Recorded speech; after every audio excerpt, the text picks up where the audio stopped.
மாரிமுத்து அவர்கள் ரொம்ப சின்ன வயசு ஆக்டர் விக்ரமை விட, ரஜினியை விட, கமலை விட, ஸ்டாலின், மோடி அப்படின்னு இன்னைக்கு இந்தியாவில் ரொம்ப ஆக்டிவாக இருக்கக்கூடிய பல பேரை விட ரொம்ப சின்ன வயசு. எதிர்பார்க்காத ஒரு நேரத்தில் திடீர்னு அவரோட கெரியரோட பீக்கில் இருக்கிறப்போ மாரடைப்பு இறந்து போயிட்டார். பட் இன்னைக்கு வீடியோ அவரோட மரணத்தை பற்றின வீடியோ கிடையாது.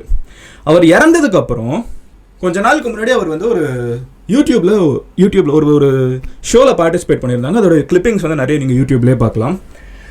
அது என்ன ஷோன்னு பார்த்தீங்கன்னா ஒரு debate show. Astrologers versus astrology பொய்ன்னு சொல்லக்கூடிய நபர்கள், இது ஏமாத்து வேலைன்னு சொல்லக்கூடிய ரெண்டு தரப்பு வாதங்கள் முன் வச்சு பேசக்கூடிய ஒரு பர்டிகுலர் டாக் ஷோ.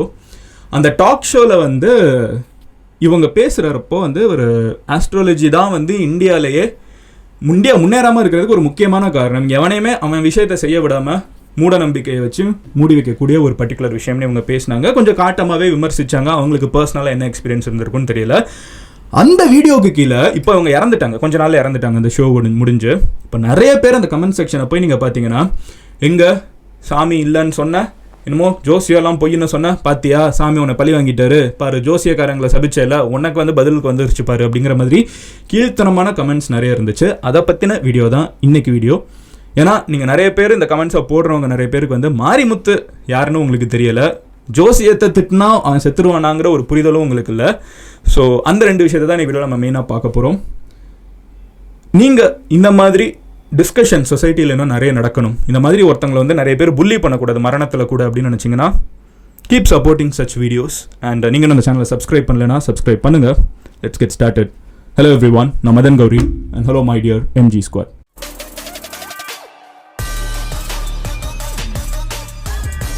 ஃபர்ஸ்ட் விஷயம், மாரிமுத்து அவர்கள் ஒரு 56 வருஷத்துக்கு முன்னாடி தேனி கிட்ட இருக்கிற ஒரு கிராமத்தில் பிறக்கிறாங்க. பிறந்த காலகட்டத்திலேருந்தே பார்த்தீங்கன்னா இந்த சினிமா அப்படிங்கிற ஒரு விஷயத்து மேலே ஒரு மிகப்பெரிய ஆசை இருக்குது. இங்கே ஒரு டைரக்டர் ஆகணும் அப்படிங்கிற ஒரு ஆசையில் தான் சிட்டிக்கு வராங்க. சிட்டியில் டைரக்ஷன் தேடிட்டு இருந்த காலகட்டத்தில் அவங்க பல முறை ஆக்டராகவே நிறைய இடத்துல நிறைய சினிமாவில் நீங்கள் பார்த்தீங்கன்னா சைடு ரோல்லாம் இருந்திருக்காங்க, நிறைய படத்தில் இருந்திருக்காங்க. அண்ட் ஆக்டிங் தான் நம்மளுக்கு ஃபியூச்சர் அப்படின்னு டிசைட் பண்ணதுக்கப்புறம் ஃபைனலி அவங்க ஆக்டிங்குள்ளேயும் ஜம்ப் பண்ணுறாங்க. அதில் கொஞ்ச நாளுக்கு முன்னாடி பரியேறும் பெருமாள் படமாக இருக்கட்டும், அதுக்கெல்லாம் அப்புறம் ஆக்டிங் நிறைய ஜம்ப் ஆகுது. எதிர்நீச்சல்ங்கிற ஒரு சீரியலில் சன் டிவியில் he is doing a role. And அது பயங்கரமாக ஹிட் ஆகுது. அவர் ஒரு நெகட்டிவ் ஷேடு தான், ஆனாலுமே அவரோட மேனரிசம், அவரோட ஆக்டிங் ஸ்கில்ஸ் எல்லாம் இன்னைக்கு இருக்கிற ஸ்கூல் பசங்களுக்கும் காலேஜ் பசங்களுக்கும் கனெக்ட் ஆகுது. எதிர்நீச்சல் அப்படிங்கிற ஒரு ஷோ பயங்கர ஹிட். சிங்கிள் ஹேண்டடாக சீரியல்னாலே கிரிஞ்சுன்னு வச்சுட்டு இருக்கிற ஒரு கேட்டகரியை உடச்சு சிங்கிள் ஹேண்டடாக சீரியலையுமே கூலாக காமிக்க முடியும், ஃபன்னாக காமிக்க முடியும்னு தமிழில் எனக்கு தெரிஞ்ச சின்ன வயசில் நான் இருந்தப்போ ராதிகா அந்த மாதிரி பண்ணாங்க. எனக்கு தெரிஞ்ச அதுக்கப்புறம் இப்போ இவருக்கு அந்த மாதிரி ஒரு ஃபேம். இவர் எங்கே போனாலும் யாருக்கும் தெரியாதவங்க இல்லை, சீரியலே பார்க்காதவங்களுக்கு கூட இவர் அந்த சீரியலில் இருப்பாருங்கிறது வரைக்கும் தெரியற அளவுக்கு ஒரு மிகப்பெரிய ரீச். அவங்க ரீசெண்டாக ஒரு பர்டிகுலர் ஷோக்கு போயிருந்தாங்க, ஒரு டாக் ஷோ, ஒரு டிபேட் ஷோ, நீயா நானா மாதிரி ஒரு டிபேட் ஷோ. தமிழான்னு நம்ம ஃப்ரெண்ட் ஆவுடையப்பன் அவங்க ஹோஸ்ட் பண்ணிருக்காங்க. ஸோ அதில் இவங்க போயிருந்தப்போ அந்த ஷோவில் ஒரு சைடு பார்த்தீங்கன்னா ஜோசியக்காரங்கெல்லாம் உட்காந்துருக்காங்க. ஜோசியம், ஜாதகம் இதெல்லாம் உண்மை, இதெல்லாம் இருக்குதுன்னு சொல்கிற ஜோதிடர்களே உட்காந்துருக்காங்க.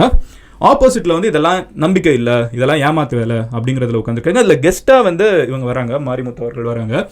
வந்த இடத்துல இவங்க ரொம்ப காட்டமாகவே பேசுகிறாங்க. அப்படி பேசுகிறப்போ உங்களோட ஜாதகம் இருக்கான்னு சொல்லி ஆப்போசிட்லேருந்து கேட்குறப்ப இவங்க பதிலுக்கு சொல்கிறாங்க, நான் 9ஆம் கிளாஸ் படிக்கிறப்பமே என் ஜாதகத்தை கிழிச்சு போட்டேன் அப்படிங்கிறாங்க. இந்த மாதிரி முன்னும் பின்னும் நிறைய போயிட்டு இருக்கப்போ இவங்க நிறைய விஷயங்கள் காட்டமாக சொல்கிறாங்க. இந்தியா முன்னேறாமல் இருக்கிறதுக்கு காரணமே இந்த ஜாதகம் அப்படின்னு சொல்கிறது தான் பிரச்சனை. ரஜினிகாந்த் பிறந்தப்போ அதே நொடி இந்தியாவில் பல ஆயிரம் குழந்தைங்க பிறந்திருக்கும். அப்போ ஏன் ஒரு ரஜினிகாந்த் மட்டும் இருந்தாங்க? நீங்கள் பிறந்ததை வச்சு தான் கடைசியில் கணிக்கிறீங்க, அந்த நொடியை வச்சு தான் கணிக்கிறீங்க. ஜாதகங்கிறதே ஒருத்தன் எப்போ பிறக்கிறாங்கிறத வச்சு தான் கணிக்கிறீங்க. அப்போ மீதி இருக்கிற ஒரு 50,000 குழந்தைங்களோட ஃபியூச்சர் ஏன் ரஜினி மாதிரி வரல, ஏன் ஒரு ரஜினி மட்டும் வர்றாங்க? இந்த மாதிரி சில லாஜிக்கில் வச்சுக்கிறாங்க. அப்புறம் இன்னொன்று கேட்குறாங்க, கோவிட் வரதுக்கு முன்னாடி ஏன் கோவிட் வருதுன்னு ஒருத்தங்க கூட சொல்லலை. ஏன் கோவிடுங்கிறது எல்லா ஜாதகத்தில் இருக்கிறவங்களுக்கும் எல்லா ஜோசியம் பார்க்குறவங்களுக்குமே இருக்கக்கூடிய ஒரு அடி. கரெக்டாக நீங்கள் எவ்வளோ பெரிய ஆளாக இருந்தீங்கனாலும் அடுத்த ஒரு வருஷத்துக்கு நீ வீட்டுக்குள்ளே தாண்டா உட்கார போகிற அப்படிங்கிறது ஒரு மிகப்பெரிய ப்ரெடிக்ஷன். இது யாருக்குனாலும் சொல்லலாம், உலகத்துக்கே நம்ம சொல்லலாம். அந்த மாதிரி ஒரு ப்ரெடிக்ஷனை ஒருத்தனுக்கு கூட ஏன் யாரும் சொல்லலை? ஏன் ஒரு ஜோசியக்காரங்க கூட சொல்லலை? வந்ததுக்கப்புறம் வந்துருச்சு நீ இவ்வளோ சொல்லலாம், ஏன் யாருமே சொல்லலைங்கிற ஒரு ஆர்குமெண்ட்டாக இருக்கட்டும். அதே மாதிரி சுனாமி வர்றதுக்கு முன்னாடி யாரும் சொல்லல, எர்த்குவேக் வர்றதுக்கு முன்னாடி யாரும் சொல்கிறது இல்லை. இதெல்லாம் சொல்கிறத தாண்டி இவ்வளோ ப்ரெடிக்ட் பண்ண முடிச்சுன்னா உங்கள் லைஃப்பை நீங்களே ப்ரெடிக்ட் பண்ணி ஷேர் மார்க்கெட்டில் எது மேலே ஏறும்னு சொல்லிட்டு நீங்களே பணக்காரங்களாகலாம், அதுவும் பண்ண மாட்டேங்கிறீங்க. இது எப்படி கரெக்டான விஷயம்னு சொல்லிட்டு இவங்க ஆர்கியூ பண்ணுறாங்க. ஆப்போசிட்டில் இருக்கிற ஜோதிடர்கள் இருந்துக்கிட்டு நீங்கள் ரொம்ப வருஷமாக இருக்கக்கூடிய ஒரு விஷயத்தை நீங்கள் அதிருப்தியாக நீங்கள் பேசுகிறதே முதல்ல தப்பு. ஏன்னா எந்த ஒரு ப்ரொஃபஷனுமே ஒரு சரியான ப்ரொஃபஷன். நீங்கள் ஜோசியத்தை வந்து ஜோதிடர்களை வந்து இவ்வளோ இழிவாக பேசக்கூடாது, நீங்கள் பொய்ன்னு சொல்லக்கூடாது, பித்தலாட்டம்னு சொல்லக்கூடாதுன்னு சொல்லிட்டு அவங்க பேசுன்னு சொல்லிட்டு அந்த ஆர்குமெண்ட் வந்து ரொம்ப ஹீட் ஆகுது. ஃபுல் வீடியோவுமே வந்து டெலிகாஸ்ட் பண்ணப்படலைனாலும், அதாவது ஃபுல் இன்சிடென்ட்டுமே டெலிகாஸ்ட் பண்ணப்படலைனாலும் நிறைய மீடியா ஹவுசஸில் இப்போ இன்டர்வியூ, அந்த ஜோதிடர்கள் இன்டர்வியூ கொடுக்குறப்ப என்ன சொல்கிறாங்கன்னா, அந்த இடத்துல வந்து ரொம்ப காட்டமாக பேச ஆரம்பிச்சதுக்கப்புறம் நீங்கள் ஜாதகத்தை தாங்க அப்படி இப்படின்லாம் கேட்ட ஆரம்பிச்சதுக்கப்புறம் மாரிமுத்து அவர்களே வந்து மன்னிப்பு சொன்னாங்க அப்படிங்கிற மாதிரி வந்து சில பேர் பேசிகிட்டு இருக்காங்க. இது டெலிகாஸ்ட் ஆகலை அப்படின்னு சொல்கிறாங்க. இது எதுவுமே வந்து நம்மளுக்கு அங்கே நடந்துச்சா நடக்கலான்னு தெரியல, நடந்ததெல்லாம் சொல்கிறேன். பட் இப்போ அதிகமாக பேசப்படுற ஒரு விஷயம் என்னன்னு பார்த்தீங்கன்னா, ஆப்போசிட்டில் இருக்கிற ஜோதிடர்களில் ஒருத்தங்க வந்து மாரிமுத்து அவர்களை பார்த்து உங்களுக்கு இடுப்புக்கு மேலே ஏதாவது பிரச்சனை இருக்கா அப்படின்னு சொல்லி ஒன்று கேட்குறாங்க. மாரிமுத்து அவர்கள் இருந்துக்கிட்டு ஒரு பிரச்சனையும் இல்லை, ஏதாவது வலி இருக்கா அப்படின்னாங்க. ஒன்றும் கிடையாது, நெஞ்சு மட்டும் இருக்குது, அது மட்டும் அடிச்சிட்டு இருக்குது, அதை தவிர ஒரு பிரச்சனையும் இல்லை. ஹார்ட் இருக்குது, அது தவிர வேறு ஒன்றுமே கிடையாது, எல்லாமே சூப்பராக பர்ஃபெக்டாக தான் இருக்குது, அது மட்டும் அடிச்சிட்டு இருக்குது, பீட்ஸ் இருக்குல்ல அது ஒன்று தான் ஆடிட்டு இருக்குது அப்படிங்கிற மாதிரி ஒன்று சொல்கிறாங்க. இதுக்கு வந்து எல்லாருமே ஷேர் பண்ணாங்க. இப்போ நிறைய பேர் வந்து லூப் பண்ணுறது இந்த ஒரு பர்டிகுலர் கான்வர்சேஷனோட தான். இது நிறைய பேர் வேறு ஜோதிடர்கள் பேசினாங்க, இந்த பேசின ஒரு பர்டிகுலர் கான்வர்சேஷனோட எல்லாரும் லூப் பண்ணுறாங்க. அதனால வந்து கடவுள் வந்து தண்டிச்சிட்டாரு, இல்லை ஜோசியத்தை வந்து இவங்க கேள்வி கேட்டதுனால இவங்க இறந்துட்டாங்க அப்படின்னு. இதே இது வந்து இவங்க சப்போஸ் ஜோசியத்தை விரும்புகிறவங்களா இருந்திருந்தாங்கன்னு வச்சுக்கோங்களேன். இப்போ எனக்கு பர்சனலாக வந்து ஜோசியத்து மேலே எனக்கு நம்பிக்கை இருக்கா நம்பிக்கை இல்லையான்னு கேட்டிங்கன்னா, அது வந்து ரொம்ப எனக்கு வந்து ஒரு ஸ்டாண்டே கிடையாது. நான் வந்து அதில் இல்லைன்னு சொல்கிற அளவுக்கு நான் உள்ள ரிசர்ச் பண்ணியும் போனதில்லை, இருக்குன்னு நம்புற அளவுக்கு என் வாழ்க்கையில் நடந்தும் நான் பார்த்ததில்லை. ஸோ நான் வந்து சைடு எடுக்கல. பட் லாஜிக்கலாக ஒரு விஷயம் நான் கேட்குறேன், இந்த இடத்துல இவங்க இதனால தான் இறந்துட்டாங்கன்னு சொல்கிறாங்களா? பட் சப்போஸ் இதனால தான் அவங்க இறந்துட்டாங்கன்னா நம்ம ஹிஸ்ட்ரியை கொஞ்சம் திருப்பி பார்த்தோம்னால் இருக்கிறதுலையே இந்த மாதிரி நம்பிக்கைகளை வந்து பயங்கரமாக விமர்சித்தது இங்கே ஜோசியத்தை ஜாதகத்தை மட்டும் இல்லை, மொத்தமாகவே இருக்கிற எல்லா மூட நம்பிக்கையும், ஏன் சாமி சொன்னால் கூட மூட நம்பிக்கை தான், கோவிலில் இருக்கிறது மூட நம்பிக்கைன்னு சொன்ன பெரியார் அவர்கள் வாழ்ந்தது வந்து 90+ இயர்ஸ். சமுதாயத்தில் ஒருத்தனை வந்து நீ வந்து அவன் பிறப்பால இப்படி தான் இருப்பான் அப்படி தான் இருப்பான்னு சொல்லாமல் அவனை நிம்மதியாக அவனை முயற்சி செய்ய விடுன்னு சொல்கிறது எந்த விதத்தில் தப்பாகும்? அது ஜோசியம் வந்து நீ இப்படி தான் இருப்ப, இவங்களை கல்யாணம் பண்ணால் நல்லா இருக்க மாட்டேன், இவங்க கூட வாழ்ந்தா நல்லா இருக்க மாட்டேன், இந்த நாள் இந்த பிஸ்னஸ் பண்ணா நல்லா இருக்க மாட்டேன், இந்த சட்டை போட்டால் நல்லா இருக்காது, இந்த சட்டை போட்டால் தான் நீ வாழுவ, நான் கொடுக்குற சாப்பாடை சாப்பிட்டேனா தான் நீ நல்லா இருப்ப, இந்த கோவிலுக்கு போனால் தான் நீ நல்லா இருப்ப, இதெல்லாம் வந்து ஒருத்தனை செயல் வேகமாக செய்ய விடாமல் தடுத்து நிறுத்துற ஜோனில் இருக்கு. இது வந்து ஒரு சரியான விஷயமா அப்படிங்கிறதான் வந்து அவங்க பேசிக்காக கேட்குறாங்க. அப்படி கேள்வி கேட்டாலே ஒருத்தங்க இறந்து போவாங்கன்னா பெரியார் வந்து எப்படி இத்தனை வருஷத்துக்கு கடைசி வரைக்கும் அவங்க வந்து இந்த சமுதாயத்தில் இருக்கிற மூட நம்பிக்கைகளை எதிர்த்து பேசிட்டு இருந்தாங்க. அதுக்கு அப்படியே நீங்கள் வந்து இந்த சைட் பாருங்கள், வரலாற்றே நீங்கள் இல்லை இதெல்லாம் நீங்கள் பெரியாரை வந்து நான் பெருசாக பேச மாட்டேன், நான் வந்து பிலீஃப் சிஸ்டம்குள்ளே மட்டும்தான் இருப்பேன் பார்த்தீங்கன்னா கூட இவ்வளவு சொல்லப்படுற வெதிக் அஸ்ட்ராலஜிக்குள்ளே நம்ம வருவோமே.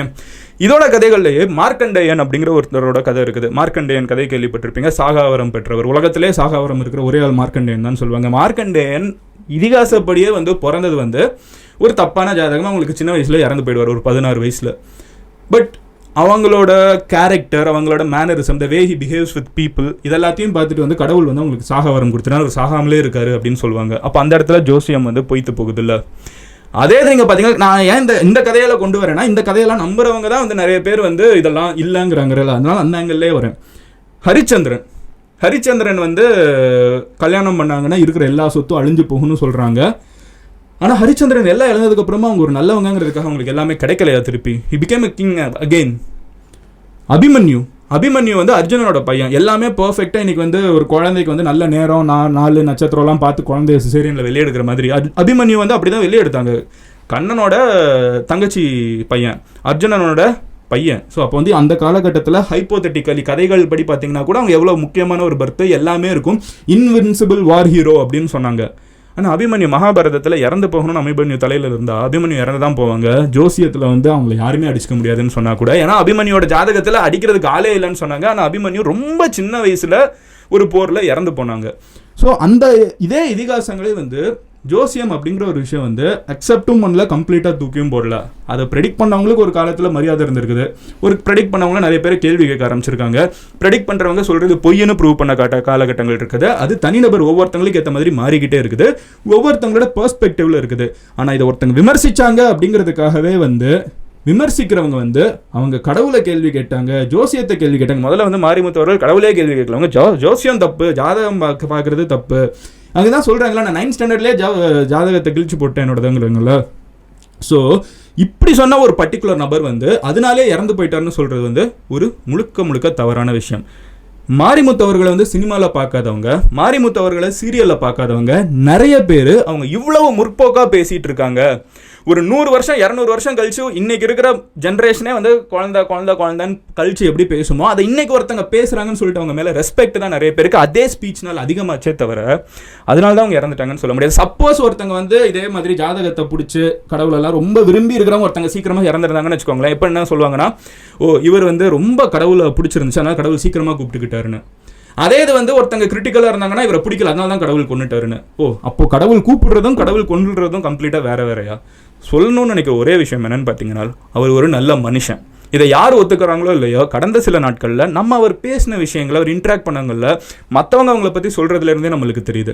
அப்படி இருக்கிற ஒருத்தங்க வந்து அவங்களோட பீக் கரியரில் இருக்கிறப்போ நம்ம சொசைட்டியை விட்டு, நம்ம மக்களை விட்டு, நம்ம எல்லாரையும் விட்டு கிளம்பி போயிருக்காங்கன்னா அது நம்மளுக்கு ஒரு இழப்பு தானே தவிர அது வேறு எதுவுமே கிடையாது. அதை அந்த இடத்துல விட்டுட்டு போகிறது தான் சரியான விஷயம். தயவு செஞ்சு இந்த ஒரு விஷயத்தை மட்டும் புரிஞ்சுக்கோங்க.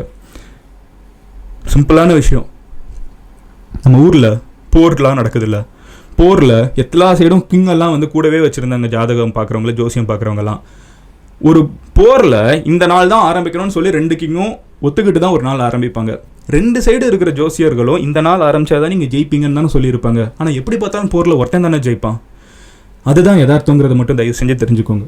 எனக்கு ஜோசியம் இருக்கா இல்லையான்னு கேட்டிங்கன்னா, ஜாதகம் இருக்கா இல்லையான்னு கேட்டிங்கன்னா, ஜோசியர்கள் சொல்கிறது உண்மையா இல்லையான்னு கேட்டிங்கன்னா, எனக்கு தெரியாதுங்கிறதான் உண்மை. ஆனால் எனக்கு தெரியாதுங்கிற உண்மையை நான் புரிஞ்சுக்கிறேன். அதே நேரத்தில் இங்கே இருக்கிற எல்லாருமே வந்து சரியான ஆட்களான்னு கேட்டிங்கன்னா நிறைய பேர் ஃப்ராடாக இருக்காங்கிறதான் யதார்த்தமான ஒரு விஷயம். அதை நான் எக்ஸ்பிளைன் பண்ணணும்னு அவசியம் இல்லை, நீங்களே தேடி பார்த்தீங்கன்னா கிடைக்கும். எல்லாரையும் எனக்கு எல்லாரையும் சொல்கிற அளவுக்கு நான் ரிசர்ச் பண்ணல, பட் மெஜாரிட்டி. ஏன்னா அதே வீடியோவில் பாருங்கள், சில பேர் பேசுகிறாங்க, நீங்கள் செல்ஃபி எடுத்துகிட்டு டெலிட் பண்ணிங்கன்னா உங்களுக்கு பிடிச்ச தோஷம் போயிடும். நீங்கள் வந்து பாஸ்னு சொன்னீங்கன்னா எக்ஸாமில் பாஸ் ஆகிடுவீங்க. இதை பாஸ் சாப்பிட்டீங்கன்னா பாஸ் ஆகிடுவீங்க. அப்புறம் வந்து என்னெல்லாமோ சொல்லியிருந்தாங்களே, உங்களோட வண்டி நம்பரை வச்சு வந்து உங்களோட ஜாதகத்தை நான் சொல்லுவேன், உங்களோட ஃபோன் நம்பரை வச்சு உங்களோட ஃபியூச்சரை சொல்ல முடியும். என்னங்க இது? இதெல்லாம் நான் எக்ஸ்பிளைன் பண்ணி விமர்சிக்கிற அளவுக்கு கூட இல்லை. என்ன இது? எந்த ஒரு சொசைட்டி கம்ப்ளீட்டாக இதெல்லாம் இப்போ அமெரிக்காவில் இருக்கிறனால இப்போ எப்படி இருக்கா எனக்கு புரியல. இலான் மஸ்க் வந்து என்ன ஸ்பேஸ் எக்ஸில் அனுப்புறதுக்கு முன்னாடி ஜாதகமாக பார்த்துட்டு இருக்காரு, இல்லை ஜோசியம் பார்த்துட்டு இருக்காரா?